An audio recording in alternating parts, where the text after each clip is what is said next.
Hi, welcome to my YouTube channel Kalyani kitchen Kadapa రుచులు.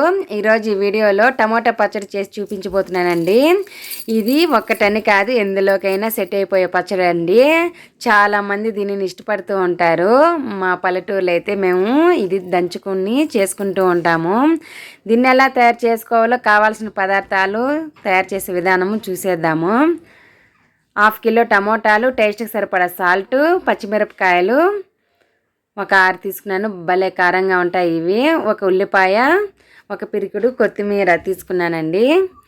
నేనైతే చింతపండు అయితే వేయడం లేదు, అందుకని టమోటాలు ఎక్కువ తీసుకున్నాను. ఇది చాలా బాగుంటుందండి. ఒక్కో టమోటాకి 2 కాయలు చొప్పున తీసుకోండి. పచ్చిమిరపకాయలు, కారం అనేది కరెక్ట్గా సరిపోతుంది. చాలా సింపుల్ ఇంగ్రీడియంట్స్తో రుచికరమైన పచ్చడి చేసేద్దాము. ఫస్ట్ స్టవ్ వెలిగించి వేయించుకోవడానికి ఒక కడాయి పెట్టుకోవాలి. ఇప్పుడు కడాయి హీట్ ఎక్కిన తర్వాత అందులో ఒక 4 టేబుల్ స్పూన్ల ఆయిల్ వేసుకోవాలి. 1/2 కేజీ టమోటాలకి 4 to 5 టేబుల్ స్పూన్ల ఆయిల్ వేస్తే బాగుంటుందండి. మరి తక్కువ వేసినా కూడా బాగుండదు. కొద్దిగా ఆయిల్ అనేది ఉంటే టేస్ట్గా ఉంటుంది తినేటప్పుడు. ఆయిల్ హీట్ ఎక్కిన తర్వాత పచ్చిమిరపకాయలు తుంచి వేసుకోండి, లేదంటే అవి ఆయిల్లో చిట్లి మన పైన ఆయిల్ అంతా పడుతుంది. బాగా వేడివేడిగా ఉంటుంది కదా ఆయిల్. కొద్దిగా చూసుకొని జాగ్రత్తగా వేసుకోండి. పచ్చిమిరపకాయలు అనేది ఘాట్లైనా పెట్టి వేయండి, లేదా కట్ చేసైనా వేయండి. పచ్చిమిరపకాయలు కొద్దిగా వేగిన తర్వాత అందులోనే కట్ చేసి పెట్టుకున్న టమాటాలను కూడా వేసేయాలి. ఇవన్నీ ఒకే వైపుకి తిప్పుకోవాలండి. 2 వైపులా మనము మగ్గించుకోవాల్సి వస్తుంది కాబట్టి ఒకవైపుకే తిప్పుకొని అవి వేగిన తర్వాత ఇంకో వైపుకి అయితే నేను తిప్పుతున్నాను. ఇదైతే నాకు ఒక 9 మినిట్స్ అయితే పట్టిందండి టమోటాలను అయితే మగ్గించుకోవడానికి.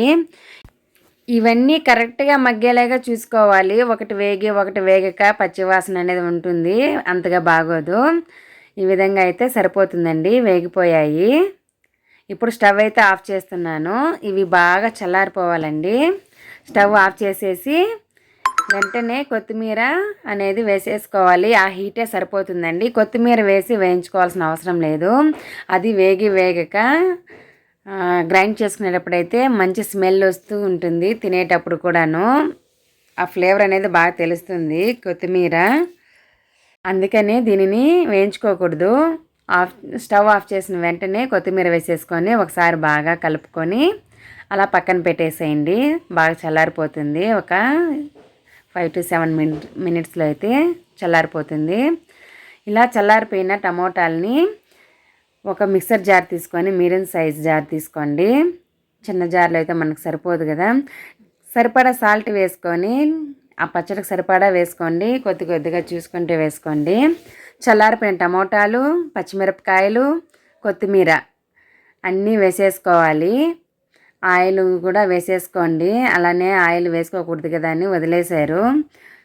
అందులో వేయించి పెట్టుకున్న కడాయిలో టమోటా రసం ఉన్న ఆయిల్ ఉన్న అందులోనే మిక్సర్ జార్లోనే వేసేసి ఆన్ చేసి ఆఫ్ చేసి అలా 4 టైమ్స్ చేయండి. కంటిన్యూగా గ్రైండ్ చేయొద్దు. రోల్ ఉంటే ఎంచక్కా బాగా దంచేసుకోండి. 5 మినిట్స్లో దంచేసుకోవచ్చు.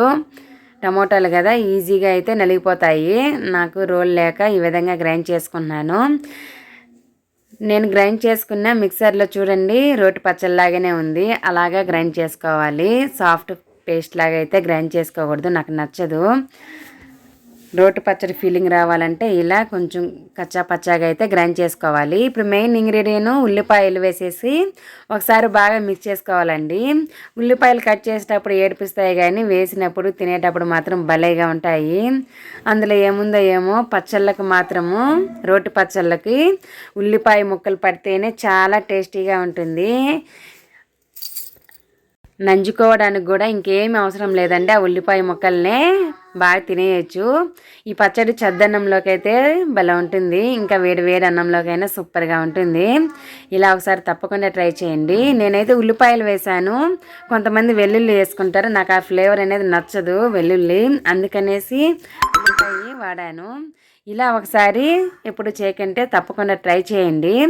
ఈ పచ్చడి అనేది మనము బయటే ఉంచినా కూడా ఒక 2 రోజుల పాటు అలానే ఉంటుందండి. పాడవదు, అంత బాగుంటుంది. ఇది ఒక్కటని కాదండి, ఎందులోకైనా వేసుకొని తినొచ్చు. కొబ్బరి పాలు వేసుకొని రైస్ చేసుకుంటాం కదా, అందులో కూడా సూపర్గా ఉంటుంది. ఇది చద్దన్నంకైనా వేడి అన్నమైనా రాగి సంగటికైనా ఎందులోకైనా కూడా సూపర్గా ఉంటుంది. మీరు ఎప్పుడు ఈ విధంగా ట్రై చేయకంటే ఇంట్లో తప్పకుండా ఒకసారి ట్రై చేయండి. మీకు అందరికీ నచ్చుతుందని అనుకుంటున్నాను. ఇంకో మంచి వీడియోతో వస్తాను. Thanks for watching. బాయ్.